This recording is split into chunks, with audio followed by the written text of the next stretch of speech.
अस्सलाम वालेकुम, this is me Humaira Suhail. आज हम लोग क्लास 10th की मैथ्स की पेयरिंग स्कीम के बारे में बात करेंगे, ठीक है? ये मैथ्स का न्यू सिलेबस है पीटीबी का। आपको पता है बच्चों जो टोटल मार्क्स होते हैं ना इसके वो आपके 75 होते हैं और जो पहला क्वेश्चन है वो आपका एमसीक्यूज़ के बारे में होता है। एमसीक्यूज़ के लिए प्यारे बच्चों आपने ना एक्सरसाइज़ के एंड वाले क्वेश्चंस ये जो एमसीक्यूज़ के होते हैं वो ही रेडी करने हैं।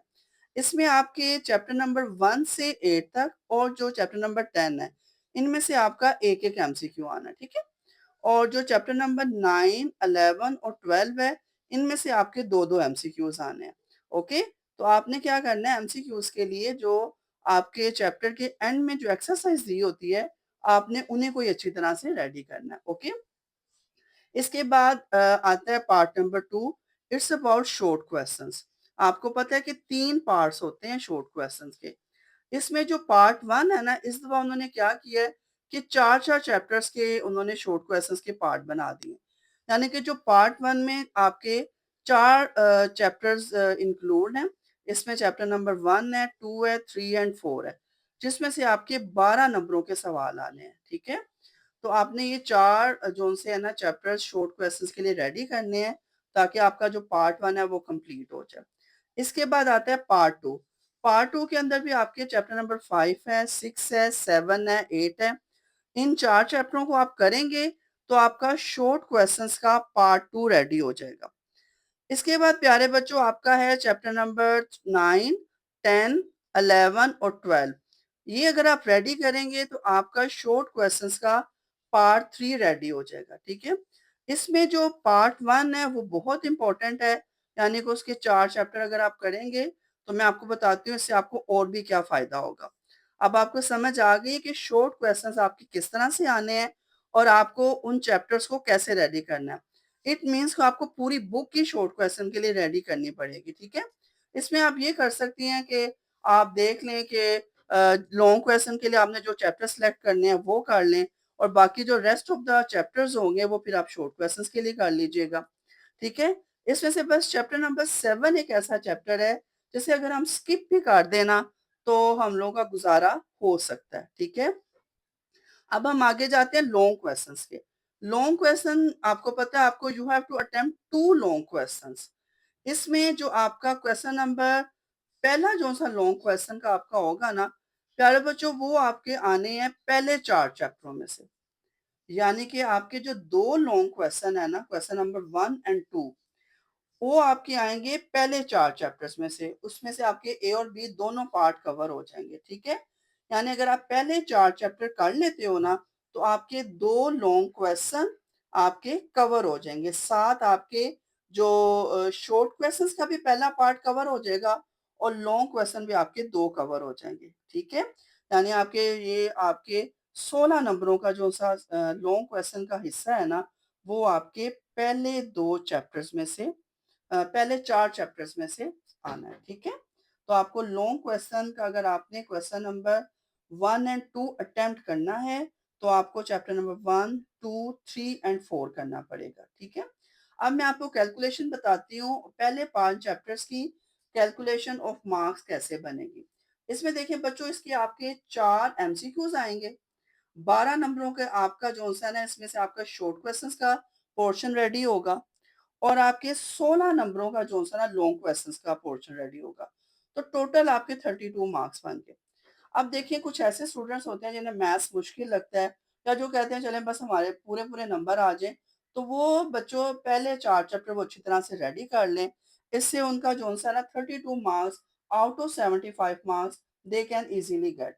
बस आपने ये करना है कि पूरे क्वेश्चंस करें, एग्ज़ाम्पल सॉल्व करें, रिव्यू एक्सरसाइज़ ज़रूर करें, ठीक है? और तो इस तरह से आपके 32 मार्क्स ईज़िली आप उसे ले सकते हो। अच्छा प्यारे बच्चों, अब हम देखते हैं वो बच्चे जिन्होंने ज़ाहिर बात है पूरे नंबर लेने होते हैं। अब आपने सिलेक्ट करना है 3 क्वेश्चन आपने लॉन्ग के करने होते हैं।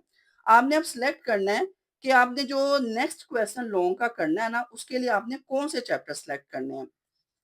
देखें, अब इसमें आपके पास जो-सा ना क्वेश्चन नंबर 3 अगर आपने जो सिलेक्ट करना है, अब 2 सवाल है उनमें से आपके पास चॉइस है। या तीसरा सवाल आप रेडी करें या चौथा लॉन्ग सवाल रेडी करें। अब अगर तीसरा रेडी करना है ना, तो ये वो बच्चे रेडी करें जिनको स्टैट्स में इंटरेस्ट है। यानी स्टैट्स का मतलब है जो मीन, मीडियन, मोड वाले आपने सवाल किए हैं ना, अगर आपको उनके अंदर इंटरेस्ट है, तो फिर आप ये वाला चैप्टर रेडी करें, ठीक है? ये वाला क्वेश्चन रेडी करें। अब इस क्वेश्चन में जो ए और बी पार्ट है ना, वो आपके कौन से चैप्टर से आने हैं? वो आपके चैप्टर से आने हैं, चैप्टर नंबर 6 से, 8 से और चैप्टर नंबर 11 से। यानी कि इन 3 चैप्टरों में से ना आपके 2 लॉन्ग के 2 पार्ट्स आने हैं, ठीक है? अगर आपने क्वेश्चन नंबर 3 लॉन्ग का अटेम्प्ट करना है, तो आपको ये तीनों चैप्टर थोरली अच्छी तरह से करने पड़ेंगे, ओके? और इसके साथ-साथ अगर हम शॉर्ट क्वेश्चन भी की भी कैलकुलेशन कर लें, तो जो शॉर्ट क्वेश्चन्स का सेकंड पार्ट था ना, उसके लिए आपको 4 चैप्टर रेडी करने थे। वो देखें उसमें से आपके जोन से है ना 2 चैप्टर तो इसमें मौजूद हैं, यानी 6 और 8 मौजूद है और आपके 5 और 7 रह जाएँगे। 5 और 7 आप सिर्फ शॉर्ट के लिए रेडी कर लें, ठीक है? और बाकी जो चैप्टर हैं जिस तरह 9वाँ, 10वाँ, 11वाँ, 12वाँ, 11वाँ तो आपको करना पड़ेगा, 12वाँ ये भी आप सिर्फ शॉर्ट के लिए रेडी कर लें, ठीक है? तो प्यारे बच्चों इस तरह से आपकी तैयारी अच्छी हो जाएगी। अब वो बच्चे जिन्हें स्टैट में इंटरेस्ट नहीं है, प्रोबेबिलिटी में इंटरेस्ट है, तो वो फिर क्वेश्चन नंबर 4 को सिलेक्ट करेंगे। क्वेश्चन नंबर 4 जौन-सा है ना, उसके लिए प्यारे बच्चों आपको 3 चैप्टर करने पड़ेंगे, चैप्टर नंबर 9, 10 और 12 ये आप 3 चैप्टर करोगे, तो आपका क्वेश्चन नंबर 4 जौन-सा है ना, वो रेडी हो जाएगा। अब इसके लिए जौन-सा है ना, अगर हम शॉर्ट के पोर्शन को देखें, तो इसमें सिर्फ 11 वाला चैप्टर बचता है। तो 11 के आपको शॉर्ट करने पड़ेंगे, ये तीनों चैप्टर प्रॉपर करने पड़ेंगे, तो आपका 1 लॉन्ग चैप्टर तैयार हो जाएगा, 6 शॉर्ट क्वेश्चन तैयार हो जाएँगे और 7 एमसीक्यूज़ तैयार हो जाएँगे, ठीक है? तो प्यारे बच्चों इस तरह से आप डिवीजन करें, इस वीडियो को आप अच्छी तरह से अंडरस्टैंड करें, कहीं से प्रॉब्लम है तो मुझसे पूछें। तो ये आपकी फिर पूरे साल की जौन-सी है ना मैथ्स की प्रिपरेशन का एक तरह से आपको मैंने एक बता दिया कि आपने ऐसे अपनी स्टार्ट करनी है। डेफिनिशन भी कुछ बच्चे पसंद करते हैं और उन्हें जल्दी याद भी हो जाती हैं। तो डेफिनिशन आपके लास्ट वाले 4 चैप्टर्स हैं, 9वाँ, 10वाँ, 11वाँ, 12वाँ इनमें से आपके जौन से हैं ना वो आपकी डेफिनेशंस आती हैं, ठीक है? और जो स्किप करना है वो आप इसमें से मैंने आपको बताया चैप्टर नंबर 7 को यू कैन स्किप इट वो अगर आप स्किप भी कर लें तो आपका गुज़ारा आराम से चल जाता है। और अब मैं आपको समराइज़ करूँ अगर मैं पूरे सिलेबस की पेयरिंग स्कीम को, तो प्यारे बच्चों first 4 chapters are very important for short question as well as for long questions.